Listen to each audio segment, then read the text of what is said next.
In today's video, I am going to teach you how to create subtraction formulas in Excel.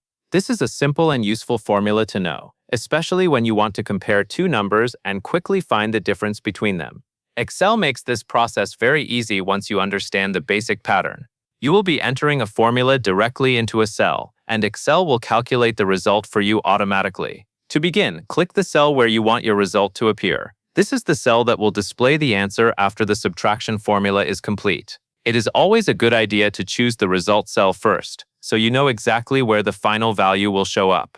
Next, type the equal sign. In Excel, every formula starts with an equal sign. This tells Excel that you are not just typing regular text or a number. You are entering a formula that needs to be calculated. After that, click the first cell you want to subtract from. You can also type the cell reference manually if you prefer. For example, you might use a cell like A2.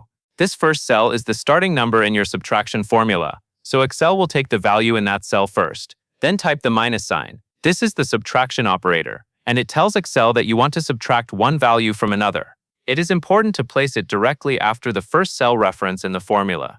Now click the second cell or type its cell reference, such as B2. This is the value that will be subtracted from the first cell. At this point, your formula might look something like equals A2 minus B2. Once everything is entered, press Enter on your keyboard. Excel will immediately calculate the subtraction and show the result in the cell you selected at the beginning. If either number changes later, Excel will update the result automatically. That is one of the biggest advantages of using formulas instead of typing answers manually. It saves time and helps reduce mistakes. When creating subtraction formulas, make sure you select the correct cells in the correct order.